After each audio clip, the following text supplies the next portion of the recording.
Hi and welcome back. In the next 4 videos working on the vintage Honda generator, I'm going to diagnose it, do some stuff to it, and eventually find the problem of it. I was pretty surprised at the diagnosis of this machine, and I'm sure you will, and we'll see you then. Got this generator in. It's an older Honda generator. It's an EG4000, and there's the console. Now the problem with this one is you start it up and it won't keep running. I'll just show you what it does.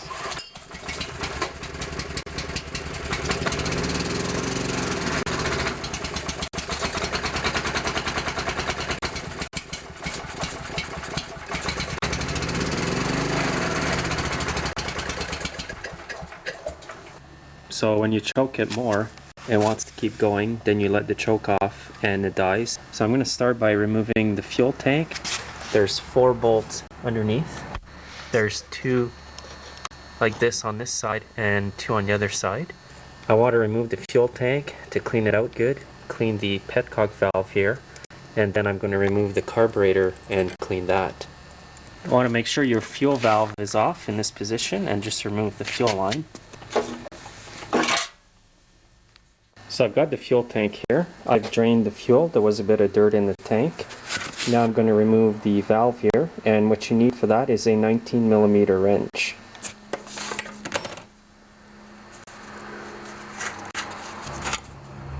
Now with the valve in your hand, you want to remove the bowl here, the sediment bowl.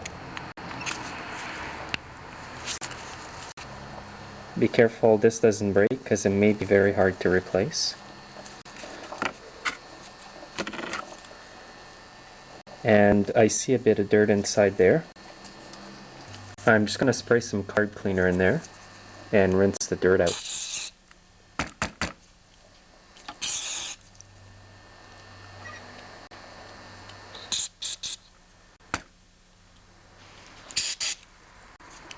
And it's very clean. Now I'll just put this back together, make sure that O-ring is in there. And this goes like that.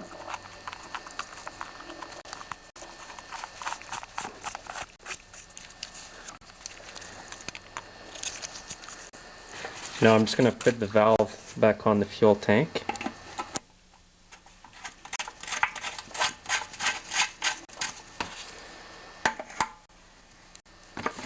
Now I'm going to start removing the carburetor. Start by removing the air filter.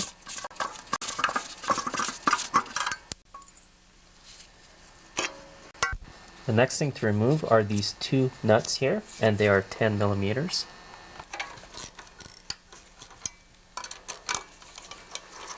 Now this whole backing plate's gonna come off. Now just pull on the carb and it'll come out. This linkage here will need to be removed once the carburetor is pulled out. So go all the way like that. And now just twist the carb like this and it's out. The first thing to remove on the carburetor is the bowl, and it's a 12mm bolt. There may be some gas that will come out.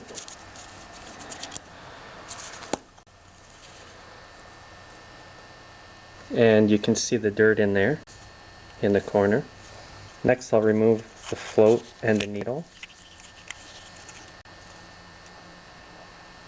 Now you'll see in the carb here that there's a jet in there, and that needs to be removed with a slotted screwdriver.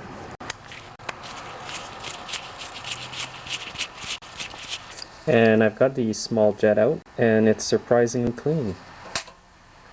And there's also an emulsion tube in there. I'm going to spray some carb cleaner in there. And it's coming out in the venturi. So overall, this carburetor is really clean.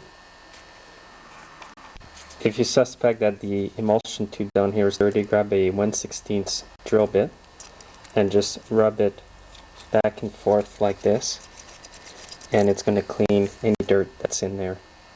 And the jet, you want to clean like that where you can see through it. If it was dirty, you could grab a small wire like that and rub it back and forth like that.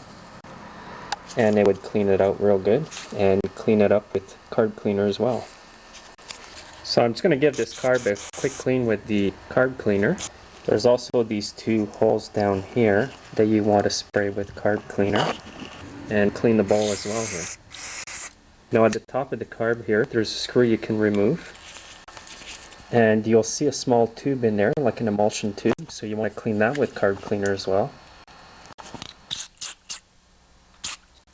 You can also remove the adjusting screw here, and before you do that, count how many turns it's out. This one was only out half a turn. So I'll clean that off on the wire brush. And I'm going to spray a bit of carb cleaner in that hole as well.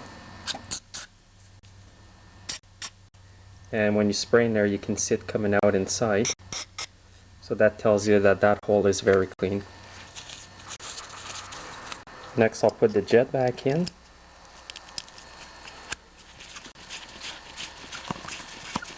Next, I'll put the float and needle in. You have to tie in the needle to the float like this.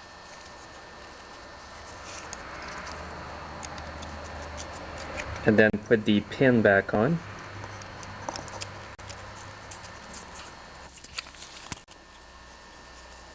Just like that. Now if you want to make sure that the float and the needle are actually working on your carburetor, what you do is you hold the carburetor up like this, blow in this tube here where the fuel goes in, and while you're blowing, lift up the float like that.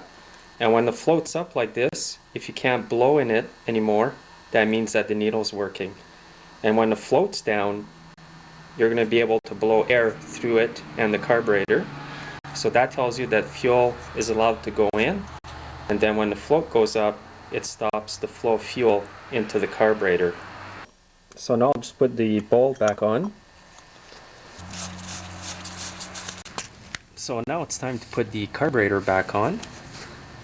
Now the first thing you want to do is to insert the linkage in the throttle control, just like this. Then pull it all the way to the back of the studs.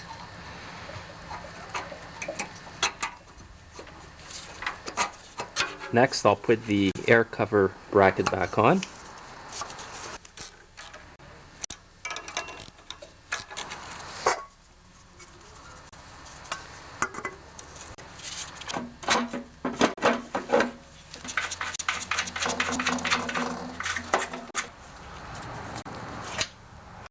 And I'm going to put a new piece of fuel line, and the size for that is 3/16, and this is Tygon. It's not going to harden up. So now I'm going to fuel it up and try it out, and I'm also going to adjust the screw right here. Well, let's see what happens. I'm going to open up the adjusting screw just a bit.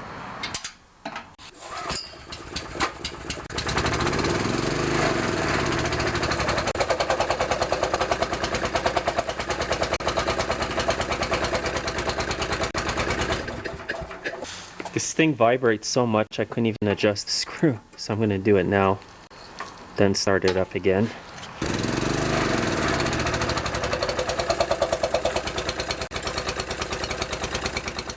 I've just cleaned the carb on the generator and it still doesn't run, so I'm going to have to rip it up again.